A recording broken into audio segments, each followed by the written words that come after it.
guys, welcome back to Vertical Momentum. I'm your host, Richard Kaufman, also known as the Comeback Coach. Guys, this is going to be an awesome episode. We're going to be talking about some fun things, powerlifting, bodybuilding, health, nutrition, belief systems. With one of my brand new friends, introduced to me by my friend, Mr. Eric Allen of the Eric Allen Show, one of my best friends in the world, and any friend of Eric's is a friend of mine. My brother, he's a power lifter, soon-to-be best-selling author. Yes, I'm putting it out there. His new book drops September 4th. I can't wait for that. He's changing the world, and we're going to be talking about some stuff that might not be comfortable for some people because I don't believe in disabilities.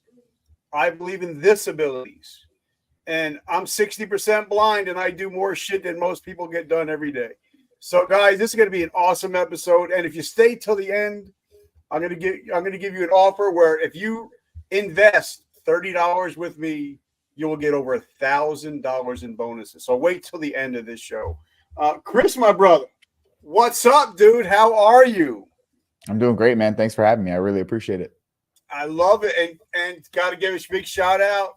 Celsius, we both love you. We're both drinking your products right now. That was not planned at all either. That's funny. No, I'm actually drinking the cola one. I love it. Tastes one of my favorite flavors.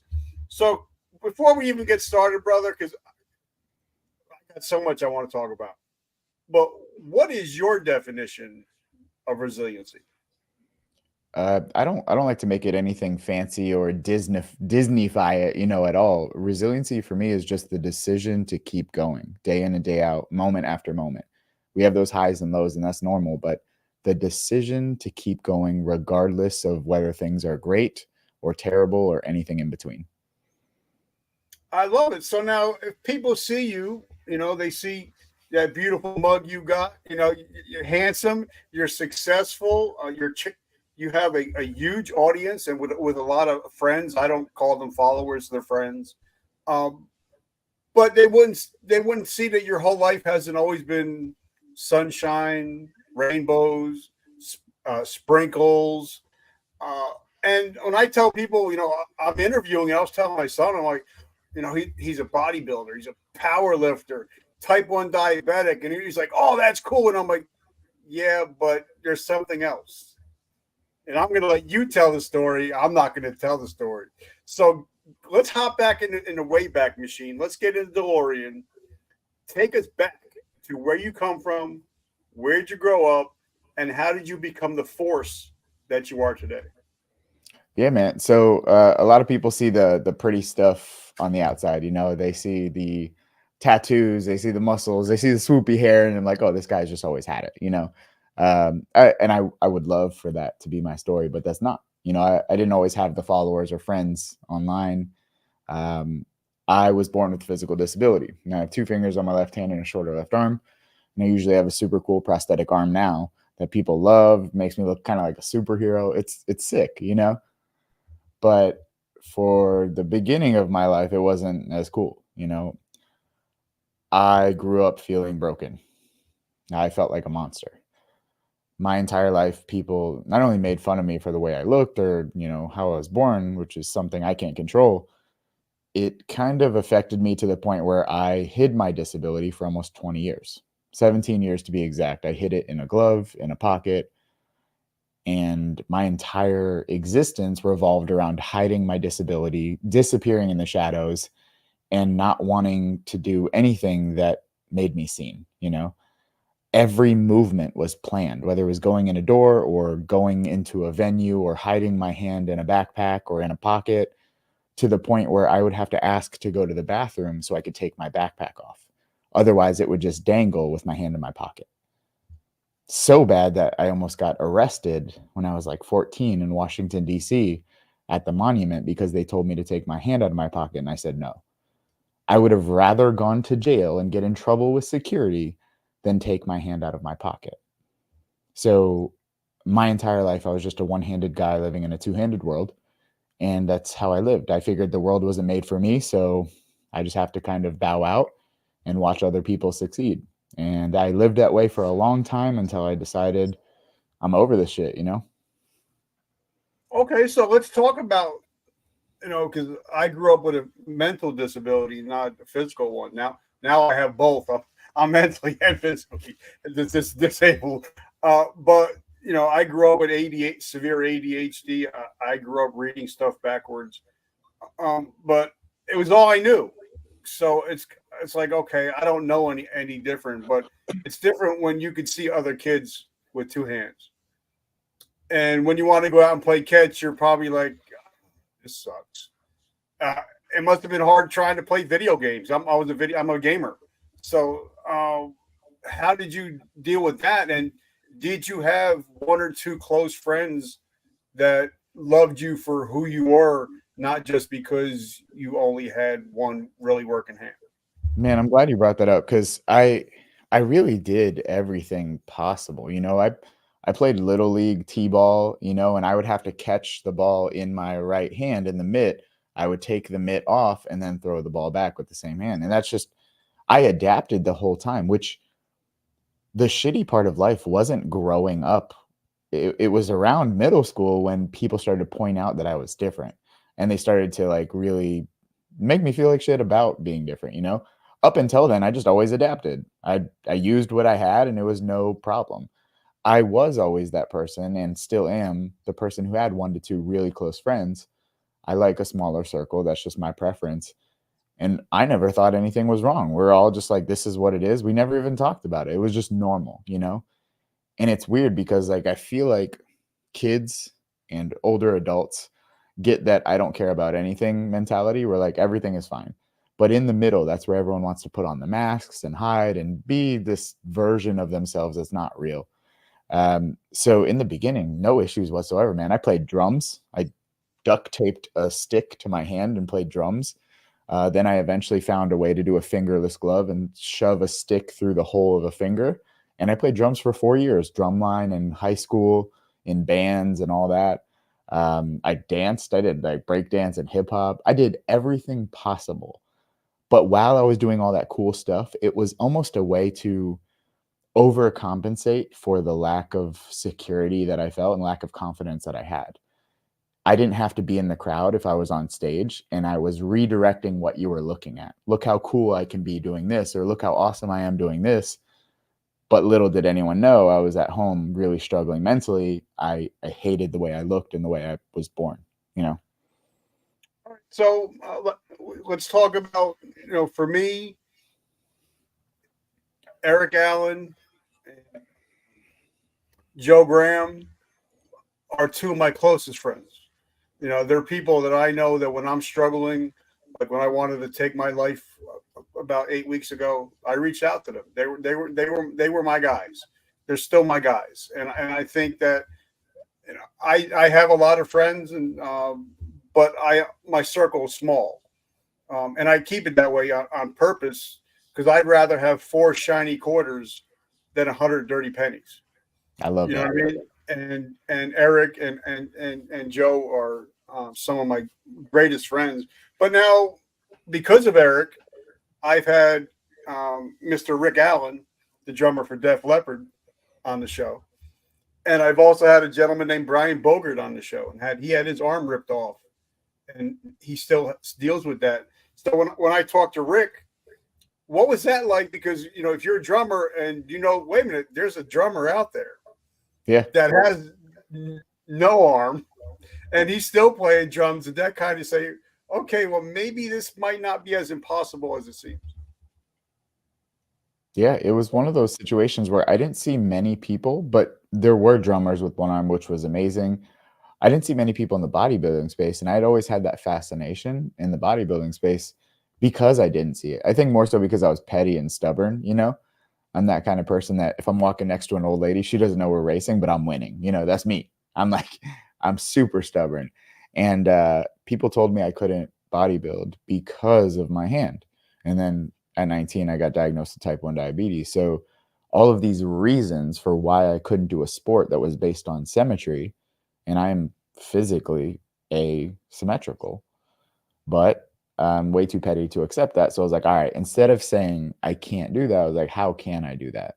And that philosophy, I didn't know at the time, was the seed planted for me to teach what I teach now across the world, which is operating with more curiosity than certainty and asking the right questions to change language and actually start figuring out ways instead of being so certain that you can't do it at all. That opened up a massive road. And that road through bodybuilding, through fitness, through asking better questions, I now get to be the person I wish I had growing up. All right, so let's talk about bodybuilding and fitness. I was with PNC over 30 years. I've worked with plenty of Mr. Olympia competitors, winners, and friends of mine. And I love bodybuilding. And I can remember the day that I fell in love with bodybuilding is I actually went to, now I'm an old guy, I'm 55 now, but back then we had newspaper stands and there was a magazine it was Mr. Robert Kennedy, Muscle Mag. And I seen a picture of Arnold on it. And I was just like, oh. Yeah. And then I must have watched Pumping Iron thousands of times. It's probably one of my favorite movies. So can you take us back to when you're like, because you wouldn't think, wait a minute, bodybuilding, because everything is a symmetry, right? Yeah, so everything. Take me back to where you're like, the first picture you ever saw, the first magazine cover, and what was the thought process when you're like, I can do that? Now, I think I had the wrong motivator originally, but it eventually corrected. I'll never forget, I was in Publix, down in South Florida, we have Publix, and I saw the magazine stands, and Flex Wheeler was on one of the covers.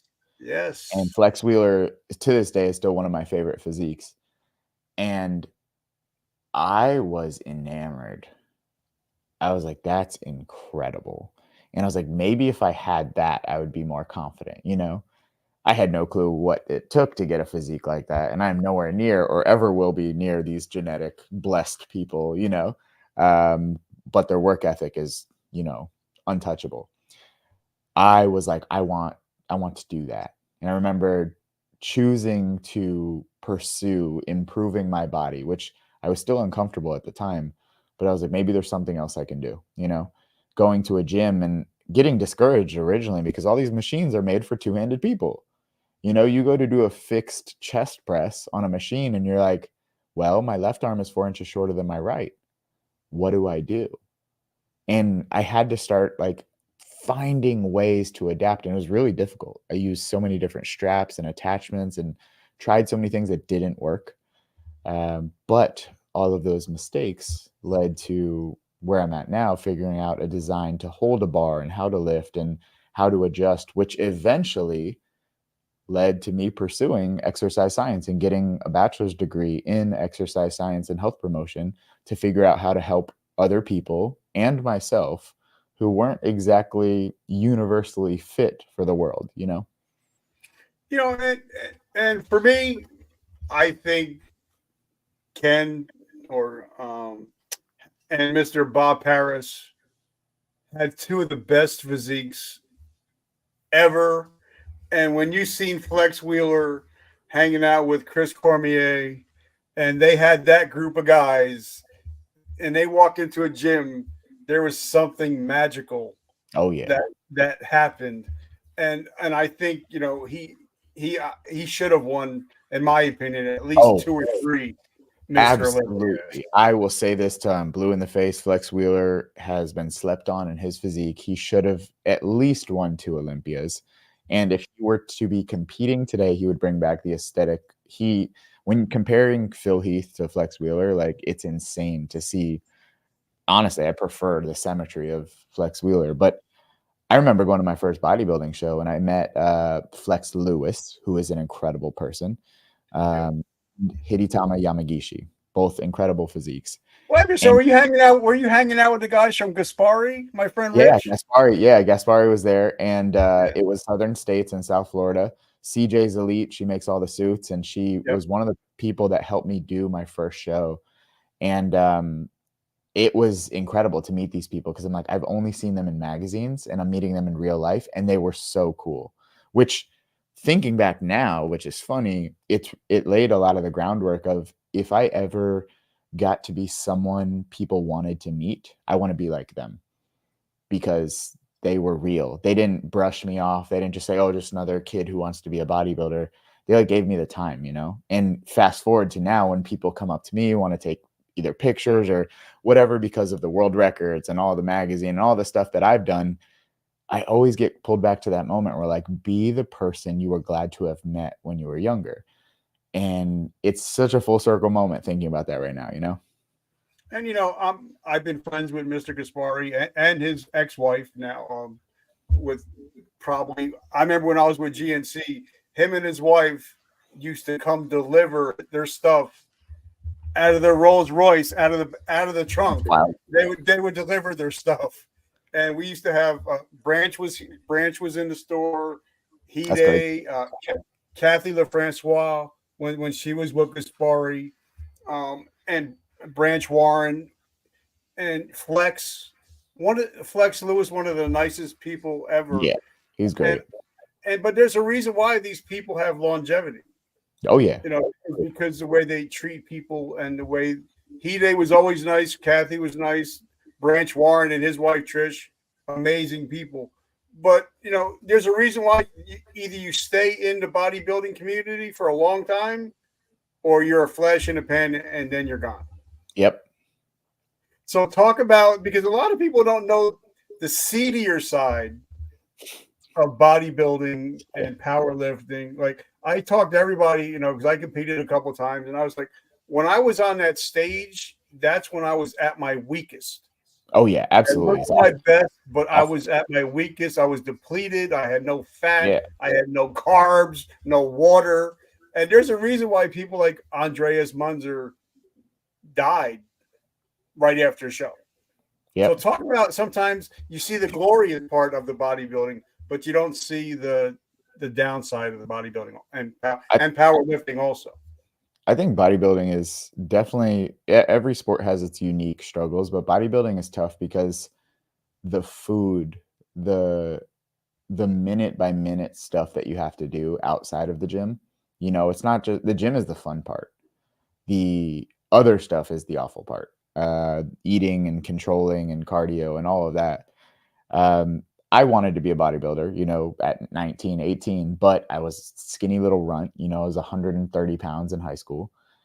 So I started just training, and I was getting stronger, and I didn't really know, you know, I was like, it's going to be a long time before I can bodybuild. So my buddy invited me to start powerlifting with him. I ended up winning my first powerlifting meet, and ended up winning 6 powerlifting meets after that. I got really strong. Got to the point where I deadlifted 675, you know, as a 181 pound lifter, 675 pound deadlift with one hand. Got to a 605 squat and a 385 bench, again with one hand. I fell in love with lifting, and I was like, oh man, lifting is great. It's also getting me bigger. This is great.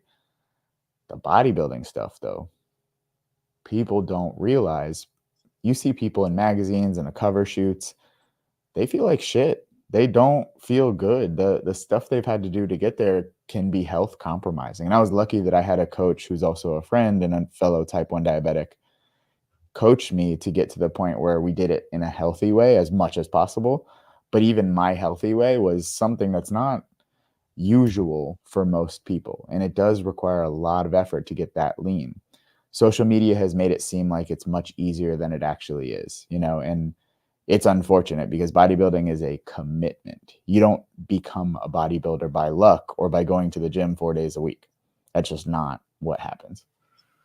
And, you know, I've been friends with Mr. Lee Priest, I don't know, 30 years. And if you would see a picture of him before, I mean, right as he competes, and then 2 weeks later, there's like a 40, 50 pound difference. Yeah, and I'm not a pro. I'm not a pro by any means.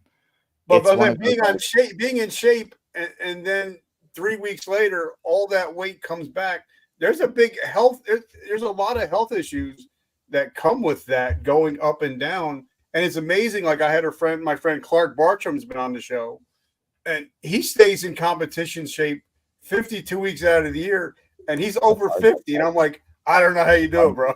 Yeah, that's super hard. And like for me, I'm not a pro. I'm not trying to pursue a career in bodybuilding, which respect to anyone who does. But there's a drastic difference. You see someone off season versus like in prep. In prep, there's a massive difference, you know. And the people who can stay competition lean year round, they have a specific physique that they like to attain. But the top 1% pros go through drastic changes. They are gaining 50, 60, 70 pounds off season, you know, to get as big as possible, to cut down, to be 2 pounds, 3 pounds, 5 pounds heavier the next competition. So it is exhausting, you know, to say the least, whether you're at a high level or at a lower amateur level. To really do it, it's tough, you know. And that, I think that's what makes it more respectable, is the time and effort commitment that it takes. Add on my issues with having a disability and type 1 diabetes. It's a challenge to say the least, but that challenge can be fun. And it's cool to see that body improvement, because it reminds you that you always have a choice. You always have effort that you can put in, and you always have a level of control to contribute to making your life a little bit different and changing the narrative just a little bit. Now, when I used to compete, I was enhanced. I'm just going to say it that way. So I got used to walking around at 240, 260. And then when I stopped getting enhancement, body dysmorphia kicked in. And all of a sudden, wait a minute, I'm not that guy. When I would walk into a bar or a club, everybody would be like, holy shit, that dude's huge. Now I'm just me. So talk about that, because there's a mental aspect to starting, but also a lot of people have problems when they quit bodybuilding or powerlifting, and they become kind of like the average everyday Joe, but their mind is still thinking as an athlete. I think I was fortunate to have built my mental state as I was also bodybuilding. So I was working through two things kind of concurrently. But I did have to go through that. After my show, I dropped 25, 27 pounds for my show to meet the height weight class. And I did great. I won my show. And I was shredded, but I was also like, my face and neck were pretty diet face, you know, Skeletor status. Yeah. And gaining some of the weight back, I definitely felt like, damn, I'm going backwards. I lost all that progress. I'm not that first place person anymore. You know, you start kind of catching yourself saying these things, whether it's body dysmorphia or you wish you kind of looked at the top of your game at all times. And it really does take some language control to be like, hey, listen, that's okay. That's completely okay to have these ups and downs. Not every day is going to be finishing a marathon in first place, you know? And I think people have that addiction of wanting to succeed at a high level every day. Like, not everything is going to be a finish line moment. Not everything is a first place medal. And if you live that way, it's exhausting. You're always going to be upset because you're never going to be there. And that desire to be there is already a negative experience, you know? Now, like one of my best friends, his name is Brian Conwell, Sergeant Big Country Conwell. He's actually competing for the United States Army. You know, he's an adaptive athlete, and he's only got one leg, so it's hard for him to throw discs and stuff like that. But he also has a mentality, like I think me and you both have. You know, once you come back from something, you start looking at the rest of the world, and you're like, well, what the fuck is their problem? Yeah. If I can do this, if I can, you know, today I got 6 podcasts I'm recording. If I can do this with one eye, and with a traumatic brain injury, blindness, PTSD, if I can do it, why can't these other people do it? It becomes a superpower in a way where it kind of flips to now all of a sudden you're like, well, this is a disability now. I'm using this as my superpower. So talk to me about the moment when that flipped for you. I mean, I realized it was never my disability that was stopping me. It was never my diabetes. Like, obviously diabetes does affect, you know, low blood sugar, all that. It was choice.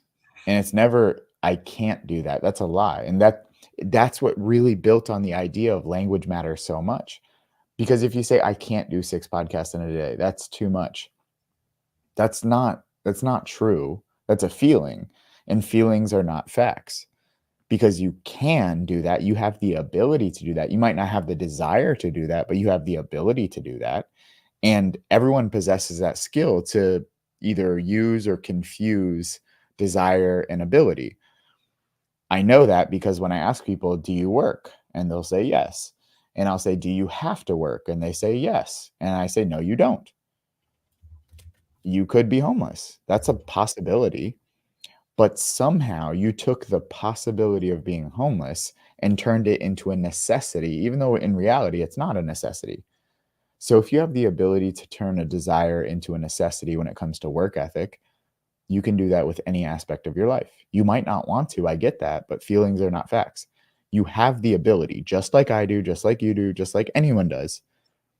You might not have the desire or discipline, but that's a different story. And we can talk about that. But if you tell me you can't when you actually can, that's genuinely just a lie. And I love that. And I forget who I read so many books. I've read over 6,000 books.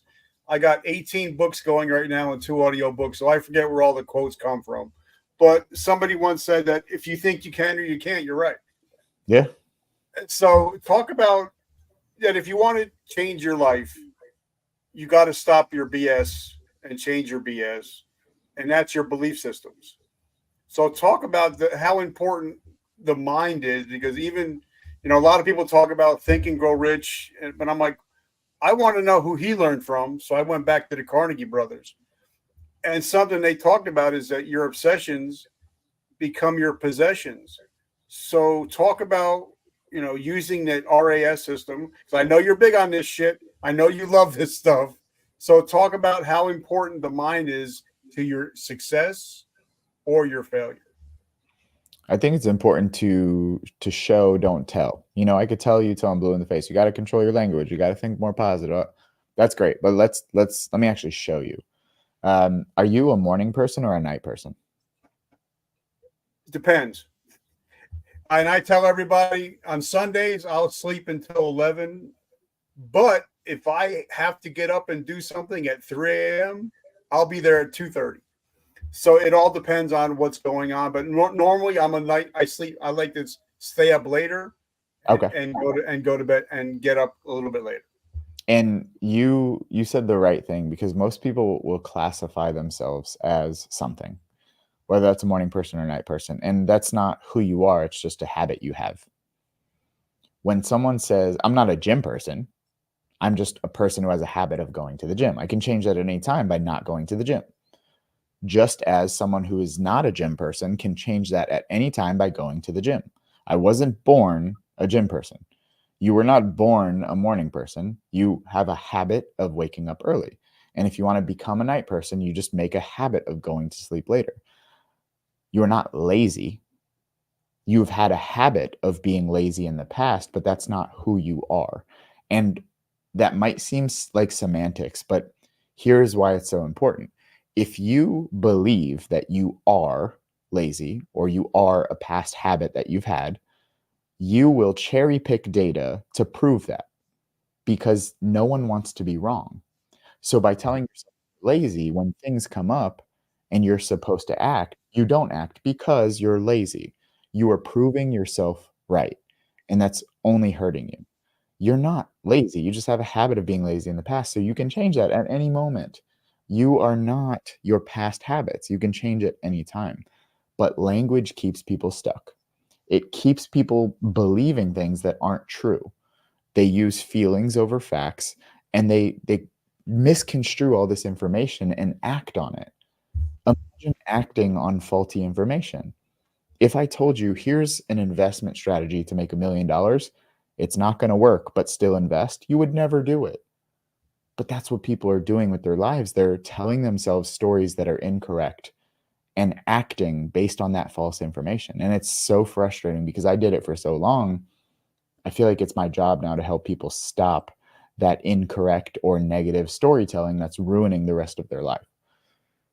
And for me, and this is something stupid, and I know it is, but I catch myself Like for some reason, the cord on my phone, I always forget to unplug it and I leave it hanging outside my car door like 3 times a week. And I kept telling myself, you know what? You always do that. And then I sat back and I'm like, but I don't always do that. Exactly. It's a lot. Sometimes I do that. So now, sometimes I'll think and I'll be like, nobody always does anything. No. But if you think it's that I always cheat on my diet or I always pay my bills late, you're going to always pay your bill late. Oh yeah. Right? It's incorrect use of language. And you wouldn't call a giraffe a sheep because you're like, that's not the right word. It's the same thing with situations like that. You are using incorrect words, and words have weight. We could go to the etymology of words. We could talk super in depth about like word and language and meaning. At the end of the day, if what you're saying is not true to start with, how good of a base or foundation can you really build from that? You can't. So you have to ask, is this true? And I love that question. That's one of the best solutions for people. Is what you're saying true? Do you always blank? Are you a blank? Is that true? Or do you just feel that way now because of emotionally whatever is going on? If you can start fact checking and at least start from zero, start from the basic facts. It is not a fact that I'm a loser or I'm unsuccessful. That's not a fact. Here's the facts. I tried 3 things. They didn't work. That's it. That's it. There is no more storytelling needed to dig me into the ground. Do I have opportunities to keep going? Yes. Are they guaranteed to work? No. Is anything guaranteed to work? No. But I'd much prefer an option of winning than a guarantee of losing, which isn't correct in the first place. And I had the opportunity to talk to a gentleman people might have heard of. His name is Brian Tracy. And something that we talked about is the power of I am, or I don't. There's I am and I don't. Like, I don't drink. I haven't drinking in 35 years. It's just something I don't do. It's a non-negotiable. That's great. Just like I don't cheat on my wife. It's non-negotiable. So it's something that is born in me. And like you were saying, the I ams, if you say, I am an athlete, and you start putting that into your mind, you're going to start eventually eating like an athlete because you're saying, well, this is what I am, just like, and something that, and Brian, when I talked with Brian, I had to change some mindsets on different things. And he says, the words you say to yourself, like we talked about, we would never tell other people ourselves we would never tell other people what we tell ourselves. Like we talk so much trash to ourselves that we would never say to anybody else. So the problem is we don't think it's self-talk. How important is self-talk? We think it's normal. So, and how is that? Give us some examples of the I ams or the I don'ts that you use in your life. I think I don't like definitives on either side. So I don't go to the overly positive side of things either. I'm not a positivity hippie where the building is on fire and I'm chanting positive affirmations. I'm going to get the fuck out. Like that's me. I am capable of figuring this out. That's one of my big I ams. I'm capable of figuring this out. Whether I solve it successfully or unsuccessfully, I am capable of surviving it. And if I'm not capable of surviving it, I no longer have to worry. So that's not something I need to be concerned about. There is always a way. There's always a way, either around or through or doing nothing. Switching lanes. There's so many ways to change course, change the course of your life. The I don'ts, I love that concept of creating non-negotiables.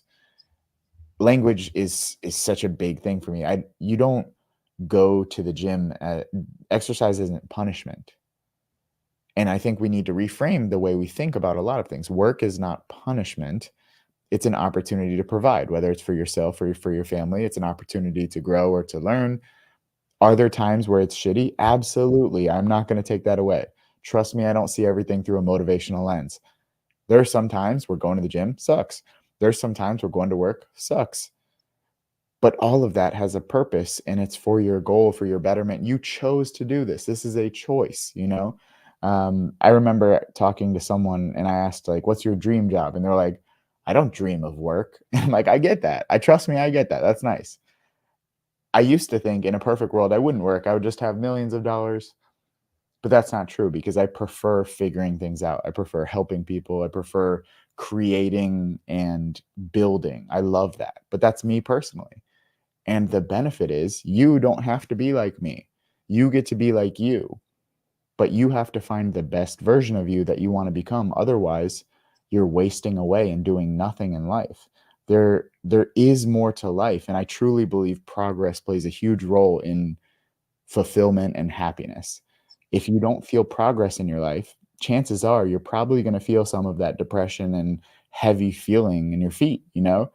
And I know that was for me. If I didn't feel progress, I'd start to feel apathetic or numb, and I would start to just I felt like I was rotting, you know? Progress doesn't have to be breaking a world record. Progress can be reading one page of a book, going to the gym finally after 10 years of not going. It could be choosing grilled chicken instead of fried chicken. Progress can be small wins and big wins. The compound effect of those decisions add up to more success or more happiness or fulfillment. It starts with a simple step. That's it. And like one of my favorite books, and he just came out with a brand new app, is James Clear. He wrote the book Atomic Habits.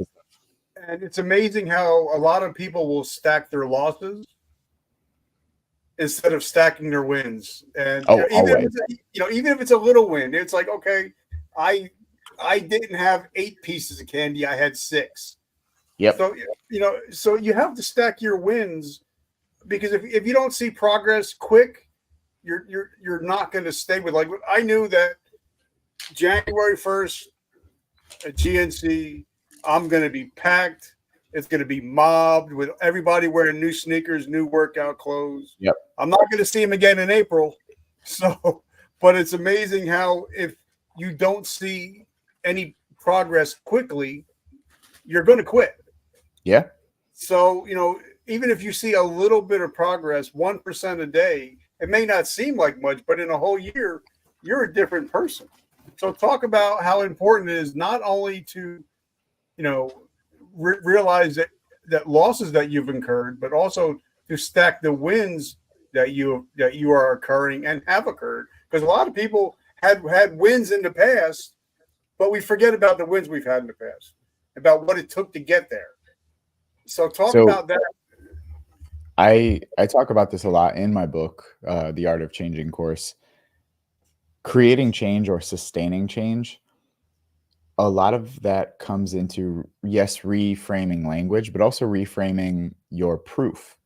If you can start collecting proof that you are progressing, collecting proof that you can change, collecting proof that you have the ability to act, you'll start to believe it. But how can you believe something that you've collected no proof on? If you have a negativity bias, or you have more experience looking at the negative than the positive, it's going to take effort to change that mindset. Yes. But effort starts with a single step. Whether you're running 100 miles or you're running 10 steps, both start with one step. The problem is we have somehow convinced ourselves that if you can only do one step today, that's not enough. Thus, I'm going to do nothing. That pushing away of action because you can't do everything, you do nothing, I would say that's like a level of perfectionism. And a lot of people say, oh, I'm a perfectionist. Here's the reality. Perfectionism is just procrastination laced in gold. That's all that is. Perfectionism is you saying, I'm afraid of being judged or judging myself, so I'm going to do nothing at all, because you can't fail if you don't try.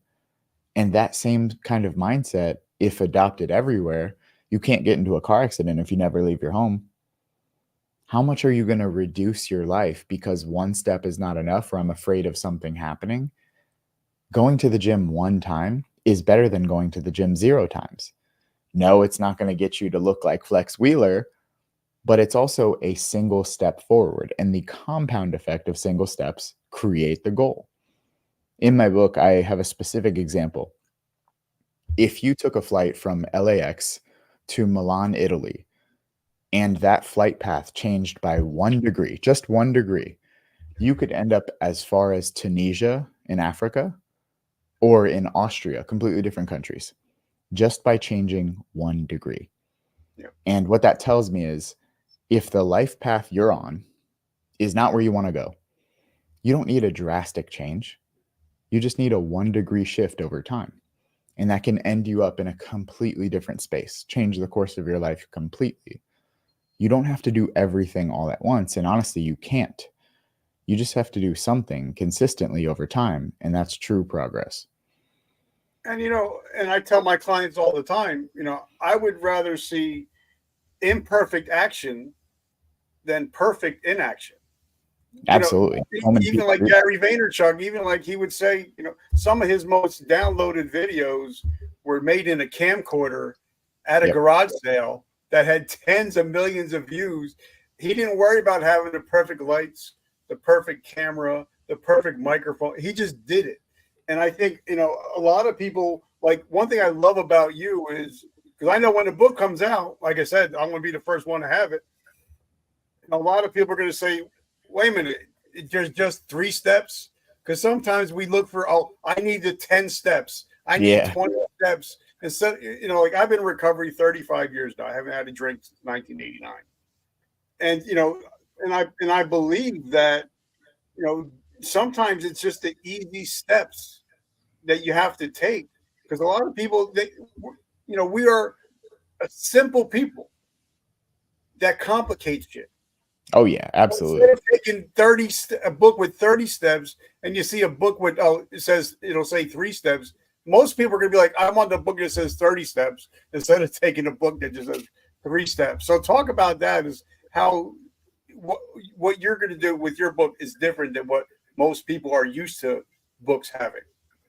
I think people hear simplicity and they think it can't be that simple, because it's almost offensive to you if you're like, so it's been simple the whole time, but I've complicated it, so it's my responsibility. I could have fixed this sooner, but no, that can't be true. So it starts to attack them on their own intellectuality or on their own feelings, and people are resistant to that. They want to overcomplicate it because then it removes the responsibility. See, it is complicated. That's why I haven't done it yet. Versus, oh my God, it's not complicated. Why haven't I done this yet? I think we're afraid of being honest because the honesty will show us, oh, if I wanted to lose weight, I would need to maybe hire a nutritionist or a coach, or maybe just go to the gym 6 days a week or walk for 150 minutes a week, like the American College of Sports Medicine recommends. Oh, but it has to be a diet. It has to be a weight loss pill. There has to be a special program. There has to be something innovative and different. No, there doesn't have to be. But by you telling yourself that story, again, language and storytelling, you get to put distance between what you need to do and you actually acting. So the reason I wanted to simplify it is because it is simple. The hard part is making the choice day in and day out. The hard part is being honest with yourself. The hard part is holding yourself accountable, just not when you feel good, but holding yourself accountable every single day. And you don't have to hold yourself accountable to go change the world every day. You have to hold yourself accountable to do the stuff you feel like you don't feel like doing. You have to hold yourself accountable to be disciplined. Simple decisions over time make a huge change. And that's what I'm trying to instill in people. How can I get you to be honest and aware? How can I get you to be accountable? And then how can I get you to live by example, to mentor others, which keeps you in line for the rest of your life? That's what I want to do. And that's what I'm going to do. And that's what I do on a daily, weekly, monthly basis, whether I'm just posting on social media or speaking to crowds in front of 10,000 people. I get paid to help people see their world without limits by controlling the narrative and changing the way they communicate with themselves and the people around them. And I love that. That's what I love about you. And I think that's why me and Eric said, hey, you got to have him on the show. And whenever I would get anybody ready for the cage or get them ready for bodybuilding competitions, I would make sure that they bought the movie Pumping Iron. I love that. Because it was simple. I mean, back then you had Arnold, you had Frank Zane, Lou Ferrigno, you had Franco, and you had Robbie, the Black Prince, and they were doing basic shit. Yep. They were eating steak and eggs, but they were ripped and they were shredded, and they only had basic weights. So we complicated everything instead of just saying, okay, this was easy. This is back in the 70s, 71, 72, 73. It's not that hard. And when Arnold won most of his Olympias, he was walking around at 6'4", whatever, 240 pounds. That's it. Yep. But he was shredded because they did the basics, but they did them very, very well. So talk about that, because like you said, a lot of people, they try to complicate this whole life. It's very simple. Success is simple if you follow the people that have been successful, because success leaves clues, right? I mean, the real question is like, what is that one thing you know that if you had done every day or every week for the past year, you'd be in a completely different spot? You know the answer. You don't have to YouTube it. You don't need to hire a coach for it. You know what you haven't been doing that if you did, you'd have a little bit different of a life. I know what it is for me. You probably know what it is for you. And damn sure I know the people listening, you know what that is. You are not at a loss of information or insight. There is nothing more you need. There's no information you need more of. At a certain point, which we are way past that point in society, we don't need new information. We need to act.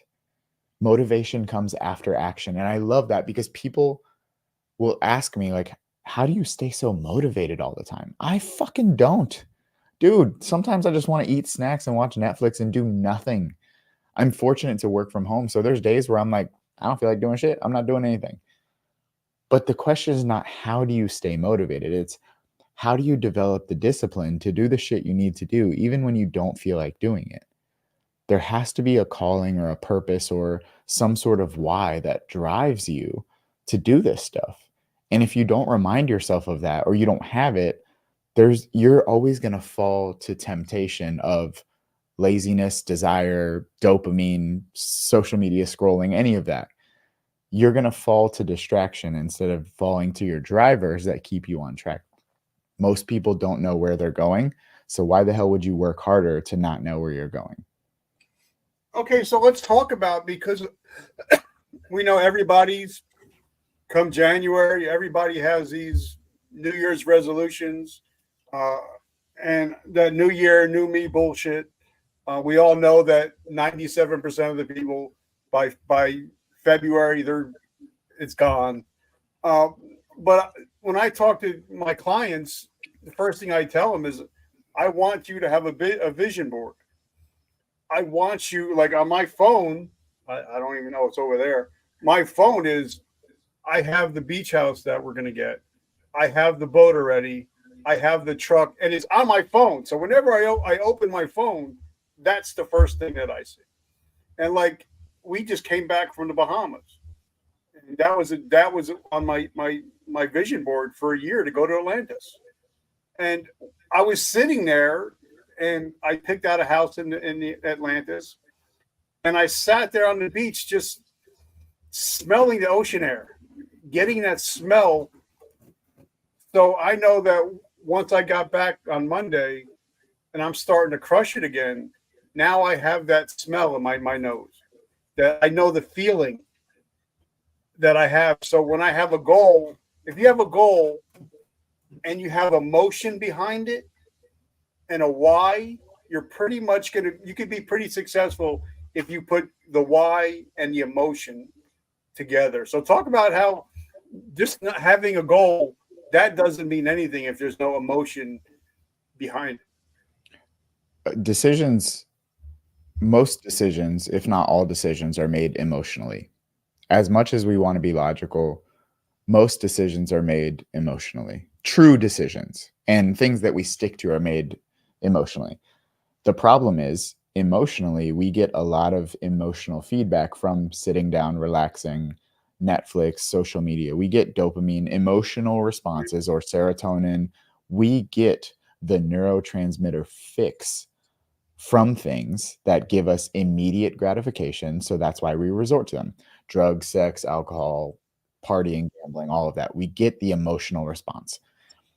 The problem is people set goals like losing weight January 1st. They say things like, I want to lose 20 pounds.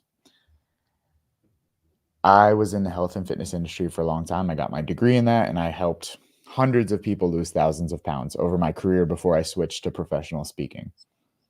Every time I would meet with someone who I ask, what is your goal? They say, I want to lose weight. And I say, no, that's not your goal. And they would look at me like I'm dumb. And I would say, if you lost 20 pounds, but you looked the exact same, would you be happy?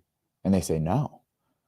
So your goal is not losing 20 pounds. Your goal is looking like you lost 20 pounds. And they're like, yes.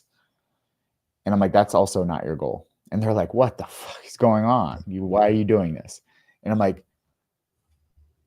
if you looked like you lost 20 pounds, but you felt the exact same way as you do now about your body, would you be happy? And they're like, well, no. I was like, so what you're looking for is to feel confident in the way your body is. And they say, yes. And I said, who's responsible for that? So you're telling me the goal you have can be achieved right now by working on your pride in yourself, working on your happiness with yourself. If it comes down to an emotional choice, imagine feeling confident every time you see your body when you wake up. Every mirror you pass, you feel this utmost confidence and you see your body and I'm like, I earned that. That's how we establish someone's sticking to a goal. If you just go one layer deep and say, I want to lose 20 pounds, that's why most people fail. Most people quit. And that's with anything. Replace weight loss with business, with relationships, with communication, with improvement, reading a book. If you just say, I want to read a book, that's not enough. We have to go layers deep and be like, imagine the emotion that comes from that. Imagine you read that book and you find the 2 pieces of advice you needed to completely change your business or completely change your relationship with your wife. How happy would you be having read that book now? Well, now you have deeper drivers, deeper emotional drivers to accomplish that goal versus I just want to read a book or I just want to lose weight. If you apply the emotion behind the reasoning of the goal, the why, then you'll be much more likely to stick to it. Do you know one of the biggest killers of achieving goals is goal setting? Goal setting is one of the biggest goal killers of anyone. Why? Because we make the to-do list, and I'm super guilty of this. We make the to-do list and we feel so good about making the to-do list that we do nothing else. We made the list of what we need to do. We wrote down what we need to do. It feels good. I feel like I accomplished something because that's that serotonin or dopamine release that we get from feeling like we made progress. But not all feelings are facts. So a lot of people just have to-do lists in their phone over and over and over with nothing actually getting done. And that's because we have this false sense of security by making a to-do list. That to-do list is step 1. That's not the finish line, but a lot of people confuse the two. And I love it. And I just want to say, Tori, thank you so much for showing up. I appreciate you. Thank you for sharing this. We appreciate you. But, you know, when my dad died 3 years ago on Valentine's Day, and I was in his house alone for about 3 weeks, I brought a book with me. It was a book by Mr. Dean Graziosi. And something that really affected me, I don't remember anything else from the book, but I remember doing something called the 7 Whys. Mm-hmm. And when I did that, it got rid of all the surface level bullshit. Because once you get to the 3rd and 4th level, that's when it starts to get real. And I love that you said that you have to get below the surface level. You know, it's that people, I want to lose weight. Well, why? Because I want to look good. And then a lot of times you get to the 4th and 5th, like, I want to walk my daughter down the aisle. I want to be able to play with my grandkids. Well, that's the real shit. It's not that, I want to look better because I'm going on a cruise in 7 days. And if that is the goal, well, when you get back from the cruise, because you're going to gain 15 pounds while you're on the cruise, you're not going to have lasting change. So how important is it to go really, really deep on your whys in anything you want to do in life? So that when we look at the actual studies behind creating change or sustaining change, if you don't have a deep enough emotional reason with a very clear plan on how to accomplish them, those two are needed in conjunction to create true change and lasting change.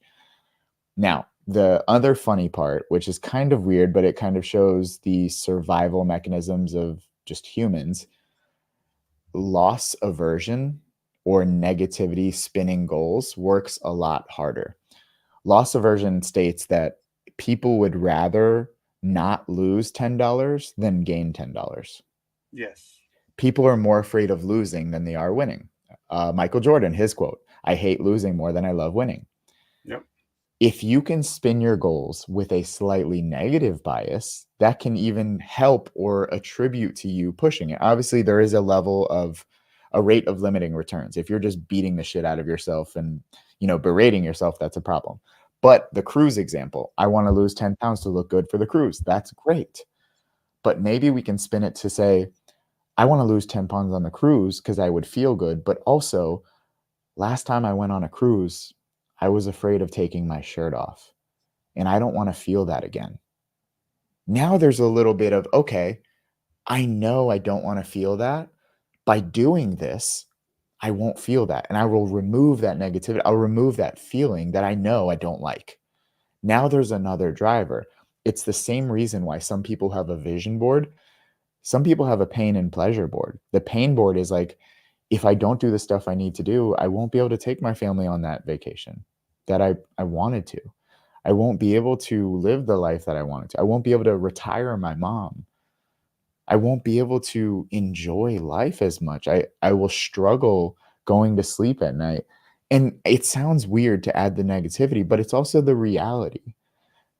For reality to exist, you need both good and bad to balance the two. And that's kind of the ebbs and flows of reality. It's really important to say, what is the reality of if I do this? And what is the reality of if I don't do this? And to me, for me personally, and for most people I know, that helps keep people in check.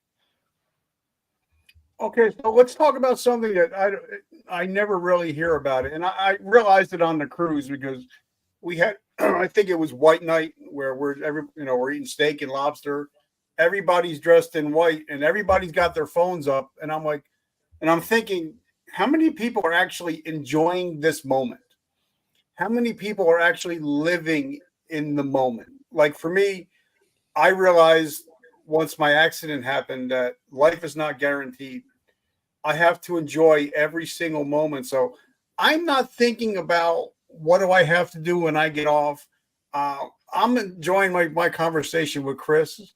I'm not worried about anything else at any other moment. So how important is actually enjoying the process? Because, I've talked to Tom Brady, and something that he said is, I love the titles, I love the Super Bowls, but I miss the practice with the guys. That was the Super Bowls, was the practice, the sweat, the puking, those were the moments that he thinks about more than the Super Bowl wins. So talk about how important it is to enjoy the process, whether it's painful or whether it's good, but to enjoy these processes, enjoy the moment. So I think being present is a superpower, and it's something that if you could take one thing away from this talk, choosing to be present will help every aspect of your life, your relationship, your own self-care, your business, just your enjoyment of anything. Now, I don't think everything can be enjoyed, but I think you can find joy in everything. And there's a big distinction there. My girlfriend got into the gym about 6 months ago. She's killed it. She's lost like 20 pounds and she's doing it for her. I love that. I never wanted to force her into the gym, but she's doing it for her. And that's fantastic. And after like 6 months of her going consistently, killing it, transformation, I was like, don't you love it?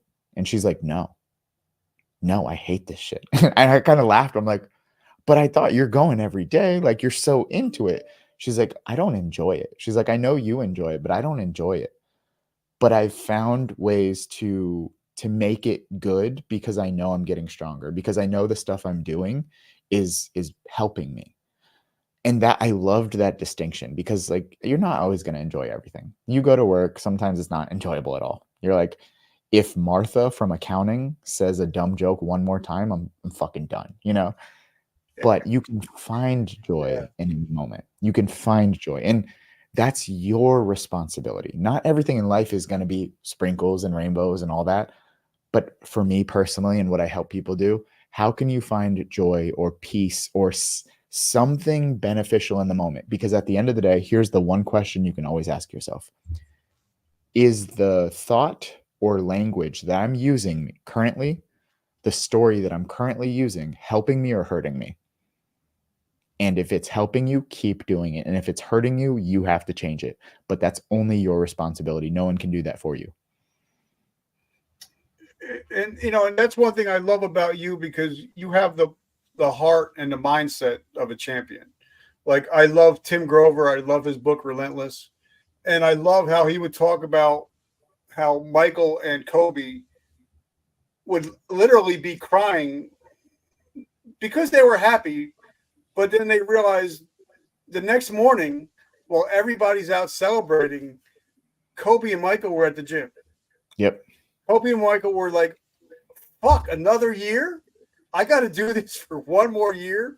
But if I want to have three-peats, like Michael, and there's a reason why Michael and Kobe had three-peats, because a lot of people win a championship and they never go back because they don't have the heart or the Mamba mentality.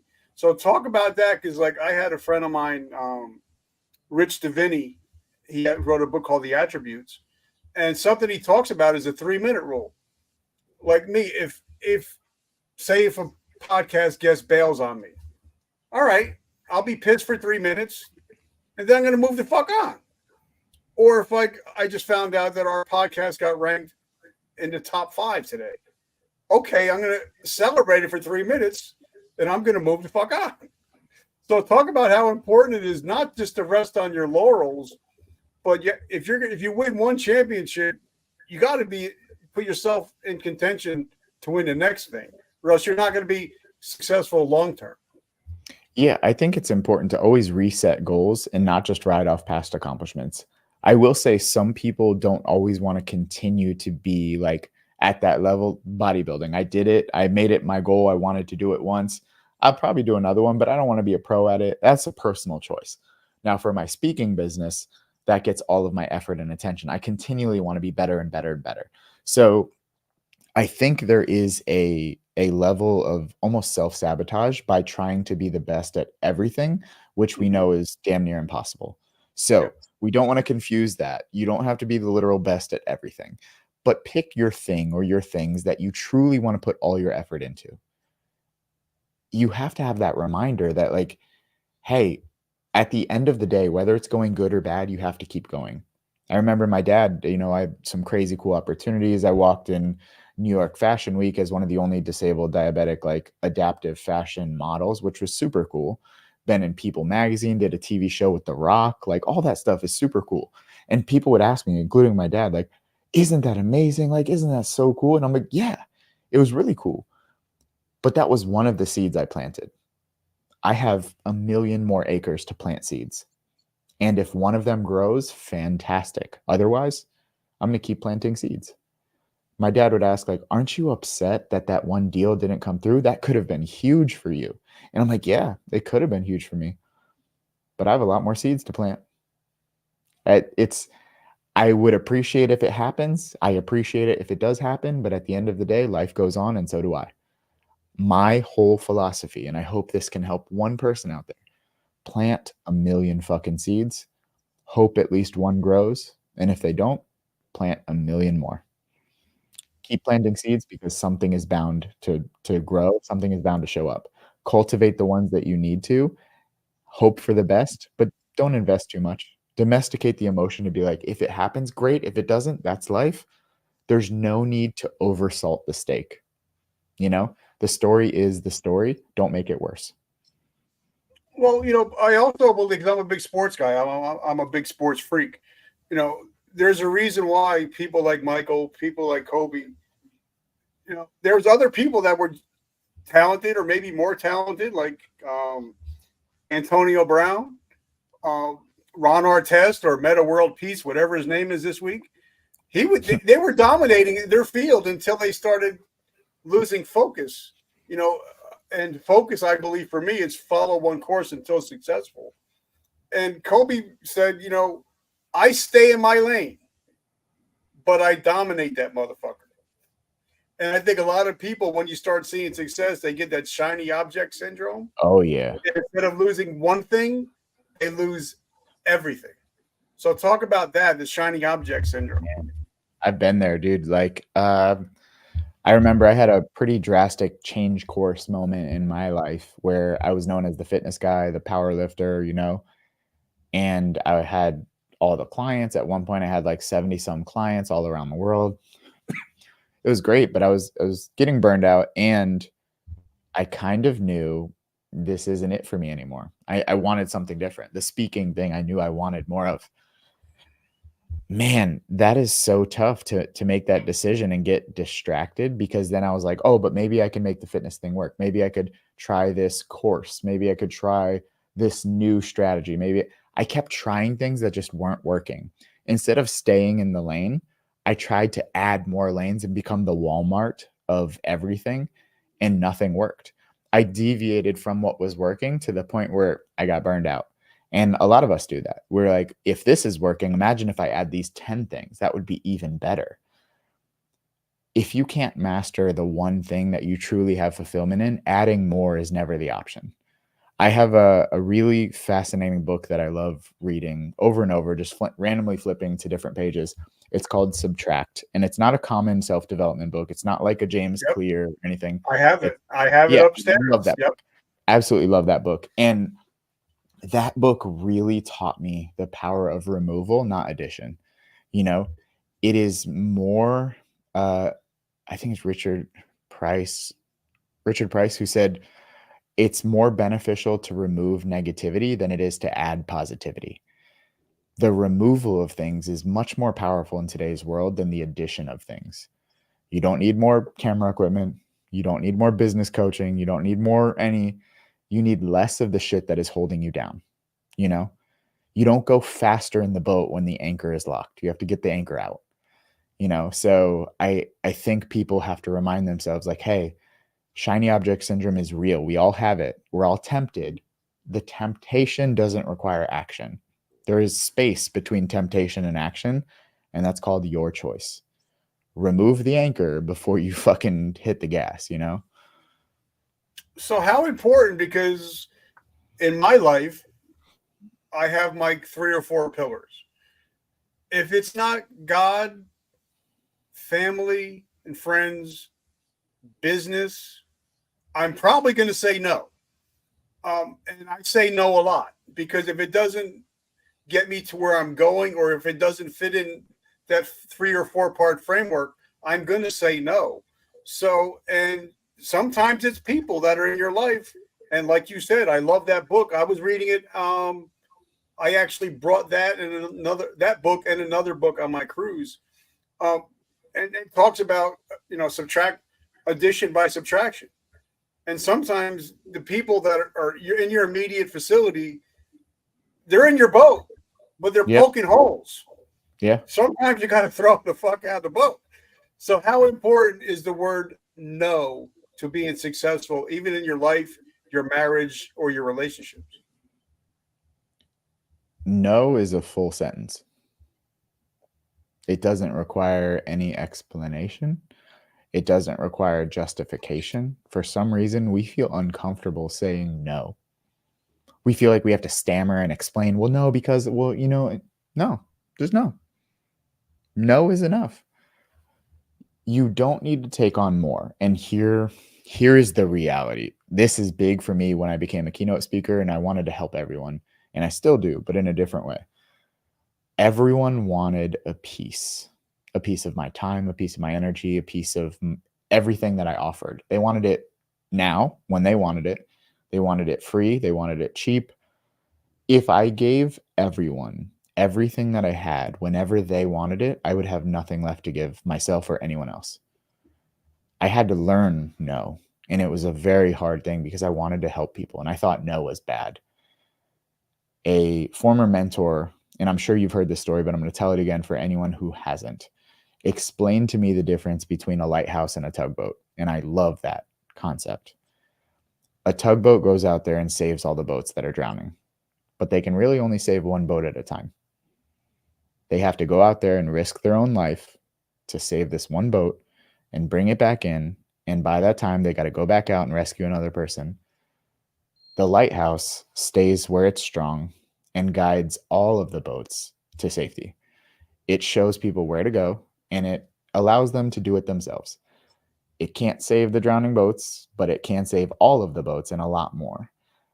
I switched from being like a tugboat to a lighthouse by guiding people, but it is not your responsibility to say yes to everyone. It's not your responsibility to go out there and physically and manually save every single person. At a certain point, you have to ask, is it effective to say no? Or yeah, or yes, you get to decide. But is saying yes to everyone truly saying no to you and your future self? For me, it was. So I decide when I say yes or no, and no is definitely a lot more frequent these days. Well, one thing that became, and brother, I just want to say thank you. I'm so grateful that we're friends now and that you spend the time with us. And Eric Allen, I love you. I love you, brother. But something, my life changed when I came to realization, if I worry about helping the one person, I can reach the millions. But if I worried about reaching the millions, I'll never be able to help that one person. And I think it's a lot of people in social media, they think, well, I'm going to try to help everybody. Well, not everybody needs or wants your help. But Absolutely. if you can focus on the one person that needs your help, then you can reach the masses. So talk about how important touching, especially being a speaker, because when you're up on that stage, it's a different deal than people actually think it really is. And if you can touch that one person in the audience, then you've made a difference. So talk about the importance of touching somebody. And that's the way you can actually change the world, is by helping that one person. So I privately coach a few different speakers, and it's a service I offer, but it's super down low because I don't want to promote. And I'm a speaker by trade. I'll be a speaker for the rest of my life. I like coaching on the side, but I don't want to become a coach, But something I tell people is when I'm speaking to a crowd, whether it's 500 people or 3,000 people, I'm speaking to one person. You don't speak to crowds because crowds are made up of individuals. So I'm talking to you. I'm not talking to all of you. I'm talking to you. You're always helping one person at a time. And luckily, when you're doing it in a crowd, I'm able to help you many times over. If you are trying to solve a group's problem, that's going to be really tough. Solve one person's problem, and that can be applied to a group. Again, it might seem like semantics, but you will lose, or you can lose yourself if you're trying to blanket, because there's no real universal fix to an individual problem. Solve the individual problem and allow the 80% to deal with, to take that benefit. And then you listen and say, okay, what about this other 20%? How can I help them? If you do it all at once, you're going to exhaust yourself and you'll have nothing left to give. There is a balance between trying to be that lighthouse for people to guide them to where they need to be and deciding to help the specific people who truly need it and are going to put the effort in. And I think that's the deciding factor for me. Like, how much effort am I going to give to this person? I had most people would call it extreme, but honestly, I don't think it's extreme at all. When I would work with people as a coach, I would say, this is my one rule. If you give me 100%, I will give you 100% back. But if you give me 99%, I won't give you shit. I said that to every single client I've ever worked with. And it's not because I'm a military type instructor or hardcore Navy SEAL guy. I said that because effort is a choice. On a day you can only give me 30% effort, that is still 100% of what you can give. I respect the person who can give 30% out of 30% much more than the person who gives 80% out of 100%.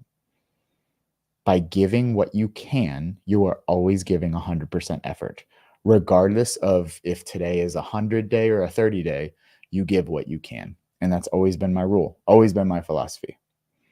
And so, for the last couple of minutes, I want to talk about speaking, because I've been on stage with some of the biggest, or behind a microphone with some of the biggest speakers in the world, like Greg Reed, Robert Kiyosaki, and speakers come and go.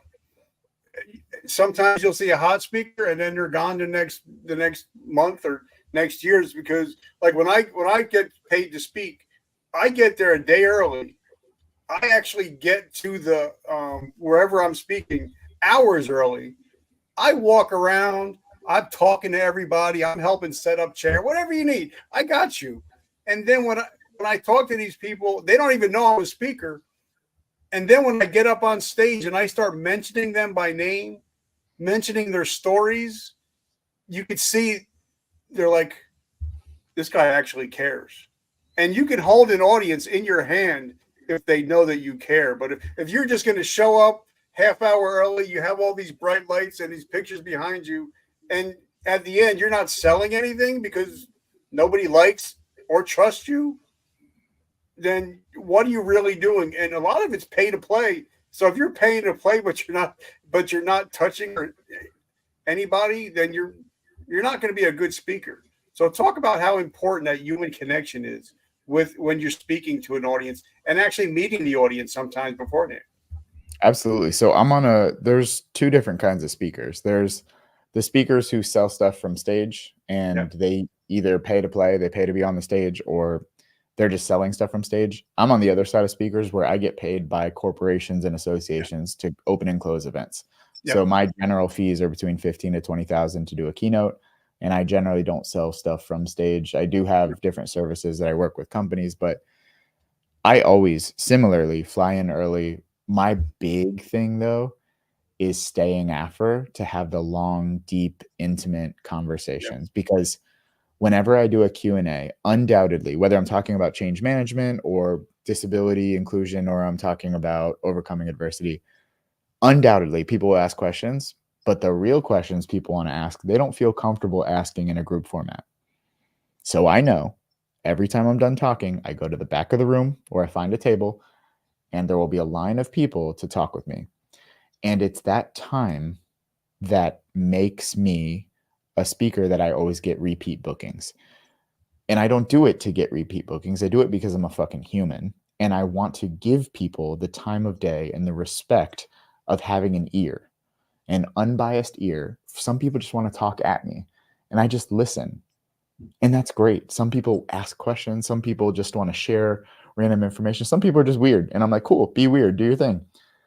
I'm here to listen because, like, you respected me enough to stay in the room or show up and listen to what I had to say. I will do the same for you. That is the minimum of what I can do. And I've had the best conversations off stage. I value myself as a great speaker, a great storyteller, a great person who gives impact, but I'm a great listener first and foremost. And I think that's what makes me a great speaker. And I love it. So let's talk about your book for the last couple of minutes. And I love the title, The Art of Changing Course, because art is subjective. It's not, you didn't say the rule of changing course. It's an art. And if we want to change our lives, we can start with a blank canvas and draw our own future. So talk about your book and the title of it and what the purpose is of writing this book. And was it very cathartic writing this book? Man, this book has over 117 peer-reviewed studies. So there's definitely the art and science behind the art of changing course. And I've had to change course a few times in my life, but I realized change isn't just singular. Sometimes let's say a relationship ends and it's not on you. You get fired from a job. Something happens. I got diagnosed with diabetes. I wasn't responsible for changing that, but I was responsible to change because of it. I had to react to change. Now, there are other times where you have to decide to be the change yourself. You have to leave the relationship. You have to leave the job. You have to change your life. Then you have to be the catalyst of change. So it made me realize, I was like, wow, people talk about wanting to change their life, but do they even know what kind of change they need? Is it an internal change that they have to elicit, or is it an external change that they have to react to? Those are two different types of change. Of course, people are stuck. They're terrified. They don't know what to do. And they're not even having the real conversations. I wanted to help people get unstuck because stuck is a place that happens, but it's not a place you should stay. And a lot of people feel like they've been staying in that stuck feeling for way too long. And I've created a way to do that through language, through accountability, and through what's called pro-social behavior, or being a mentor to others, which motivates you to continue on your own. To be a good father, you have to be a good man. And by being a good man, you demonstrate being a good father. To be a good leader, you also have to be a good follower. So it motivates you once you're in that final position of, I've done it now. How do I sustain this change? You sustain it by continuing to be the person that you needed to see when you were growing up or when you were in the ranks. I wanted people to read this and have a specific strategy to feel like, hey, it's possible to not live this kind of life that I've been living and to change the course I'm on. Some people feel destined for nothing. I was there. I know that feeling, but that's a lie. There is a possibility. You do have hope, whether that's the art of changing course, like how I talk about with just manipulating the way we tell stories, or the science of neuroplasticity, where we can rewire our brain to think new thoughts. The art and science is there. The strategy is there. And I simplified it. You just have to read the book, follow along, and do the steps. If you do the steps, I'm not going to guarantee you a better life, but I guarantee that you have a possibility of a much better one if you follow the steps. And 3 steps, right? 3 steps. 3 steps. And unfortunately, this is not one of those things that you can do one of the steps and you get a 33% discount on a better life. It's all or none, 100% or nothing, and if you don't plan on doing the steps, you can still buy the book and it'll look nice on your shelf, but I wrote this to be more than a shelf ornament, so I hope that people take this to heart. It's a very fascinating read. I have some crazy, interesting stories in there, all different points of history, to philosophers, to people you may know and people you don't know, plus just great ideas and strategies that are very tactile, things that you can actually use. Plus, you can impress some people with some of the stories in there. So I'm super excited to do this. This has been a year plus of really hard work with an amazing publisher. I hope that it gives value to people who are really feeling stuck and they just want to reinvent themselves. Now, this is available for pre-sale. So I've seen it's available for pre-sale. I've seen Amazon, Barnes and Nobles. So how do we get the book? How do we pre-order it before it comes out? It's coming out on September 4th, right? Yeah. So pre-order right now for authors, pre-order is so vital. The more pre-orders that happens before launch day, places like Amazon and Barnes and Noble know how to rank and push those books. So it can either fall flat on its face or it can succeed truly because of people like yourself listening and willing to support authors like us. So pre-order right now on Amazon or Barnes and Noble really helps. For anyone who does pre-order, you'll be given access to a private 1 hour with me in a group setting. So that is something I charge $15,000 to $20,000 for. And it will be unlimited access in that hour to talk about everything possible. So if I can do anything to help, I'm always here, regardless of whether you pre-order my book or not. But all of the support is truly, truly appreciated. I'm getting my copy. That's all I know. That's all I'm going to say. So, guys, make sure you follow him on all his social media. His TikTok is fire. I love his Instagram. He's putting out some great content on LinkedIn. So make sure you follow him on all of his social media. An amazing dude. He made a big difference in my life, And I just want to say, brother, I'm so grateful that we finally got a chance to put this together. And if it wasn't for Eric, we wouldn't be talking. So Eric, if you guys don't know Eric Allen, check out the Eric Allen Show. That's where I learned about Chris from. So make sure you check out the Eric Allen Show too. I appreciate you, man. I know you got a book coming out too, so I'm definitely excited to hear more. Or it's out now, right? It's out now. It's #1 right now. And I have the link up above. If anybody buys my book, and actually the whole back cover is written by a guy named John Lee Dumas, the #1 entrepreneur podcaster in the world, my teacher. And if you buy the book for $30, the autographed copy, you get over $1,000 in bonuses. Have you come on the show, promote your podcast, your business everywhere. So, or if you don't want the autographed copy, it's available for $2 on Amazon right now. So I'm just trying to change the world. And if it wasn't for Eric Allen, this book would not be possible because he actually helped edit this book. So if it wasn't for Eric, I wouldn't be doing what I'm doing. So everything comes back to Eric Allen for some reason. I love that. So, all right, guys, I love you guys. And I'm a big Joel Osteen guy. I don't care what your opinions are about him, but something that he talks about is every morning when we wake up, we have a choice. You can be a victim or you could be a victor. And we can either become victims of our past or victors of our present and our future. And if you guys listen to this show, you guys are definitely victors of your present and your future. Thank you guys for always showing up. Chris, my brother, I'm so grateful for you. And hopefully we can build a generational relationship from this moment on. I look forward to it, man. I look forward to staying connected, and thank you for having me. I really appreciate the time. All right, brother, keep crushing it. And I love everything you're doing. And guys, remember, vertical momentum. The only way to go is up. I love you guys. Have an amazing week. Oh, yeah, Celsius. Thank you so much for keeping me energized. I love you guys. Have a great week.